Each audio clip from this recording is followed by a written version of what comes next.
आ रहा हूँ लेखिका बेबी हालदार द्वारा लिखी गई आत्मकथा जिसका शीर्षक है आलो अंधारी। दरअसल आलो अंधारी का मतलब है अंधेरे का उजाला। इस आत्मकथा के माध्यम से लेखिका ने लेखन के क्षेत्र में एक ऐसी यात्रा प्रारंभ की जो ना तो पहाड़ों की यात्रा है, ना समुद्र तट की है और ना ही स्टडी रूम की है, बल्कि वास्तविकता की आग से तपते उस रेगिस्तानी जीवन की है जिसमें नायिका और लेखिका बेबी हालदार 13 वर्ष की उम्र में विवाहित होकर जीवन की सबसे संवेदनशील उम्र में ही अपने पति के 3 बच्चों की मां बन जाती है। इसके बाद अपने पति की अत्याचारों से तंग आकर वह अपने बच्चों के साथ अंत में अकेली अपने जीवन की कड़वी सच्चाई का सामना करती है। तो चलिए दोस्तों, शुरू से इस आत्मकथा को समझने की कोशिश करते हैं। लेखिका अपने पति से अलग होकर अपने 3 छोटे बच्चों के साथ किराए के घर में रहती है और उसे हमेशा काम ना मिलने की चिंता सताती रहती है। यदि उसे काम ना मिला तो वह अपने बच्चों का पालन पोषण कैसे करेगी। इसी चिंता में वह एक घर से दूसरे घर में काम की तलाश में पूरे दिन भर यहाँ वहाँ घूमती है। वह अपने सभी जान पहचान के लोगों से भी अपने लिए काम ढूंढने के लिए कहती है। उसे यह भी चिंता रहती है कि महीना पूरा होने पर वह घर का किराया कैसे देगी और उसे इससे कम किराए पर कोई घर भी मिलेगा या नहीं। शाम को जब वह घर आती है तो आस पड़ोस की औरतें उससे काम मिलने के बारे में पूछती है। फिर काम ना मिलने की खबर सुनकर वह लेखिका को सांत्वना देती है। लेखिका को अकेले 3 बच्चों के साथ रहते हुए देखकर आस पड़ोस के लोग उसके बारे में तरह तरह की बातें बनाते हैं और उससे कई सारे प्रश्न पूछते हैं, जैसे तुम यहाँ अकेली रहती हो, तुम्हारा स्वामी कहाँ है, मतलब तुम्हारा पति कहाँ है, तुम कितने दिनों से यहाँ रह रही हो, तुम्हारा पति क्या करता है, तुम यहाँ अकेली रह सकोगी, तुम्हारा पति क्यों नहीं आता। लोगों की इस तरह की बातें सुनकर लेखिका की किसी के पास खड़े होने और किसी से भी बात करने की इच्छा नहीं होती थी। लेखिका उसी समय अपने बच्चों को साथ लेकर काम ढूंढने निकल पड़ती थी। इसके बाद लेखिका की पहचान सुनील नाम के एक 30-32 साल के युवक से हुई। एक दिन वह उसे रास्ते में मिलता है। लेखिका से बातचीत के दौरान उसे पता चलता है कि लेखिका को काम की तलाश है। 2 दिन बाद सुनील लेखिका के घर आता है और उसे अपने साथ एक कोठी में ले जाता है। कोठी का मालिक लेखिका को 800 रुपये महीने पर काम पर रख लेता है। लेखिका को उस कोठी में खाना बनाने और साफ सफाई का काम मिलता है। उस कोठी में पहले से काम कर रही एक महिला को हटाकर लेखिका को रखा जाता है, जिस कारण वह महिला लेखिका को भला बुरा कहती है। लेखिका उस घर में रोज सुबह आती थी और दोपहर तक घर का सारा काम खत्म करके वापस अपने घर चली जाती थी। अपने घर वापस आकर वह अपने बच्चों को नहलाती है, खाना खिलाती है और उनके भविष्य के बारे में सोचती है। जिस मकान में वह रहती थी उसका किराया अधिक था, जिस कारण वह कोई दूसरी जगह पर भी काम ढूंढना चाहती है। लेखिका जिस घर में रहती थी उस घर का किराया अधिक होने और वहां के लोगों की तरह तरह की बातों से भी वह तंग आ चुकी थी, इसलिए वह नया घर ढूंढती है। इसके बाद बहुत ढूंढने पर उसे नया घर मिल जाता है। उस घर का किराया 500 रुपये था, लेकिन शौचालय घर से दूर था। शौचालय दूर होने के कारण उसे कई तरह की परेशानियों का सामना करना पड़ता है। नए घर में भी उसे आस पड़ोस वालों की तरह तरह की बातें सुननी पड़ती है। लेखिका के कोठी मालिक एक सज्जन व्यक्ति थे। लेखिका की घर के सभी कामों में कुशलता देखकर घर के सभी सदस्य आश्चर्यचकित होते हैं। उसके परिश्रमी स्वभाव को देखकर कोठी मालिक को उससे विशेष रूप से अपनापन हो जाता है। एक दिन वह लेखिका से उसके व्यक्तिगत जीवन के बारे में पूछते हैं। उसकी दिनचर्या जानकर वह उससे कहते हैं कि मैं तुम्हारे पिता, भाई, माँ और मित्र जैसा हूँ। तुम कभी भी खुद को अकेला और बेसहारा मत समझना। तुम निश्चिंत होकर मुझसे अपनी सारी बातें कर सकती हो। तुम भी मुझे तातुश कहा करो। मेरे बच्चे भी मुझे तातुश कहते हैं। तुम मेरी बेटी जैसी हो और इस घर की लड़की हो। मकान मालिक लेखिका को बेबी कहते थे। तब से लेखिका कोठी मालिक को तातुश कहने लगती है। कोठी मालिक के साथ साथ घर के सभी सदस्यों द्वारा उसके साथ आदर और सम्मान का व्यवहार किया जाता है। एक दिन लेखिका उस कमरे में सफाई कर रही थी जिसमें ढेर सारी किताबें अलमारी में रखी थी। उन किताबों में से एक बांग्ला की किताब निकालकर वह उसे उलट पलट कर देखने लगती है। तभी तातुश वहां आ जाते हैं। फिर तातुश द्वारा पूछने पर वह बताती है कि वह छठी सातवीं तक पढ़ी है। तातुश लेखिका के पढ़ने संबंधी शौक को जानकर उसे तस्लीमा नसरीन की किताब और एक कॉपी और एक पेन देते हैं और फिर से पढ़ना लिखना शुरू करने के लिए प्रोत्साहित करते हैं। हालांकि काम अधिक होने के कारण लिखना बहुत मुश्किल था, लेकिन लेखिका तातुश के प्रोत्साहन के अनुसार दी गई किताब, कॉपी और पेन घर लाकर अपने जीवन की घटनाओं और यादों को प्रतिदिन थोड़ा थोड़ा लिखना शुरू कर देती है।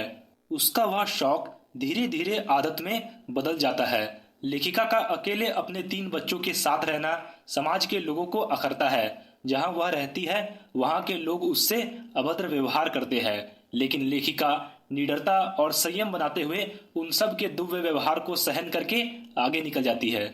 एक दिन जहां वह रहती है उसके मकान मालिक का बेटा उसके घर आकर बैठ जाता है और वहां से जाने का नाम नहीं लेता। लेखिका उसके आंतरिक तुच्छ विचारों को अच्छी तरह जानती है, इसलिए वह मन ही मन उस घर को भी जल्दी से जल्दी खाली करने का निर्णय कर लेती है। एक दिन लेखिका काम से घर लौटती है तो उसे अपने बच्चे रोते हुए, घर टूटा हुआ और घर का सारा सामान बाहर बिखरा हुआ दिखाई देता है। यह सब देखकर लेखिका भी रोने लगती है। लेखिका के घर के अतिरिक्त और भी घरों को तोड़ा गया था, लेकिन उन घरों में कोई ना कोई व्यक्ति था, इसलिए लेखिका अपना सारा सामान इकट्ठा करके नए घर की तलाश में निकल गई। लेखिका अकेली कहाँ नया घर ढूंढती, जबकि वह तो अकेली थी और इतनी जल्दी नया घर मिलना भी मुश्किल था। लेखिका इन सभी कारणों के चलते पूरी रात अपने बच्चों के साथ खुले आसमान के नीचे बिताती है। लेखिका को बहुत दुख होता था कि उसके दोनों भाई उसके आसपास ही रहते हैं और उन्हें लेखिका के बेघर होने के बारे में पता था, फिर भी वह उसकी सहायता के लिए नहीं आते थे। तातुश को लेखिका के बेघर होने के बारे में पता चलता है तो वह उसे तुरंत अपने घर में आश्रय देते हैं। इस प्रकार वह तातुश के घर में रहने लगती है। तातुश के घर में लेखिका और उसके बच्चों को जीवन की सभी सुख सुविधाएं पर्याप्त मात्रा में मिलने लगती है। तातुश लेखिका और उसके बच्चों का पूरी तरह से ध्यान रखते हैं और उनके बीमार पड़ने पर दवा का प्रबंध और समय अनुसार दवा खिलाने की भी जिम्मेदारी निभाते हैं। तातुश के अच्छे व्यवहार को देखकर लेखिका आश्चर्यचकित रहती है। लेखिका का बड़ा लड़का किसी अन्य जगह पर काम करता है। 2 महीने से उसकी कोई खबर ना मिलने पर लेखिका उदास रहती है। फिर तातुश ने बड़े लड़के को खोज कर लेखिका से मिलवाया। इसके बाद तातुश उस लड़के को पास में ही काम दिलवाते हैं, जिससे लेखिका उससे आसानी से मिल सके। लेखिका तातुश के उपकारों को देखकर सोचती है कि तातुश पिछले जन्म में उसके पिता रहे होंगे। लेखिका को अब किताब और अखबार पढ़ने और लेखन कार्य में रुचि और आनंद आने लगता है। तातुश उसके लेखन की फोटोकॉपी अपने पास रख लेते हैं और उसे अपने मित्र को भेज देते हैं। इस तरह तातुश के साथ साथ उनके मित्रगण भी लेखिका के लेखन से प्रभावित होते हैं और निरंतर उसका उत्साह बढ़ाते रहते हैं। लेखिका तातुश के मित्र को जेठू और शर्मिला को दी कहकर संबोधित करती है। जेठू लेखिका को आशापूर्णा देवी नाम की एक प्रसिद्ध लेखिका का उदाहरण देकर उसका हौसला बढ़ाते हैं। तातुश के छोटे लड़के अर्जुन के 2 मित्र भी वहां आकर रहने लगे, लेकिन उनके अच्छे व्यवहार के कारण लेखिका उनके काम को खुशी खुशी करने लगती है। तातुश ने सोचा कि सारा दिन काम करने के बाद लेखिका थक जाती होगी। उसने लेखिका से रोजाना शाम के समय पार्क में बच्चों को घुमा लाने के लिए कहा, जिससे बच्चों का दिल बहल जाए। इसके बाद लेखिका पार्क में जाने लगी।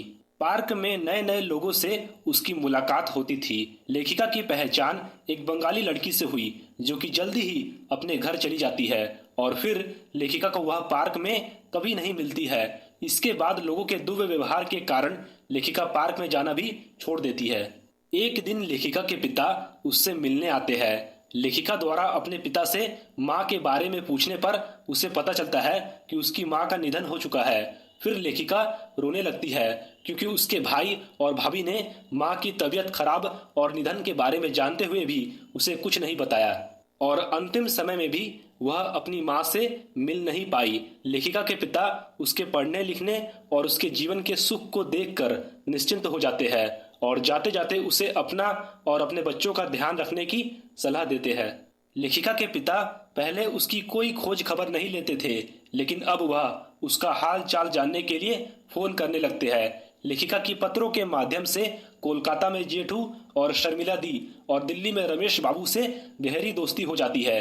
लेखिका को आश्चर्य होता है कि उसके साधारण से लेखन को इतना पसंद किया जा रहा है। शर्मिला दी लेखिका से व्यक्तिगत संबंध रखती है और लेखिका से उसकी पसंद और नापसंद के बारे में पूछती है। लेखिका सोचती है कि यदि तातुश उसे ना मिले होते तो यह जीवन उसे कहाँ मिलता और उसके लेखन को इतनी लोकप्रियता भी नहीं मिल पाती। लेखिका का जीवन तातुश के घर में आकर बदल गया था और उसे जीवन में नई दिशा मिल गई थी। उसका बड़ा लड़का उसके पास ही किसी दूसरे घर में काम पर लग चुका था। लेखिका के दोनों छोटे बच्चे स्कूल जाने लगे थे और लेखिका स्वयं भी लेखिका बन गई थी। पहले उसे लगता था कि वह अकेले इस संसार में कैसे स्वयं के अस्तित्व को बना पाएगी, लेकिन तातुश और उनके मित्रों के प्रोत्साहन से वह जीवन की जटिलता का सामना करने में सक्षम हो जाती है। अंत में वह दिन भी आ जाता है जब उसकी लेखन कला को एक पत्रिका में स्थान प्राप्त होता है। पत्रिका में उसकी रचना को आलो आंधारी बेबी हालदार शीर्षक से छापा जाता है। अपने लेखन को पत्रिका में छपा देखकर लेखिका बहुत खुश हो जाती है। इसके बाद लेखिका तातुश का आभार प्रकट करती है और उनके पैर छूकर उनसे आशीर्वाद लेती है। तो दोस्तों, इस वीडियो को लाइक और शेयर करके आप हमारा आत्मविश्वास बढ़ा सकते हैं और हमारे चैनल पर पहली बार आए हैं तो चैनल को सब्सक्राइब जरूर करें। धन्यवाद।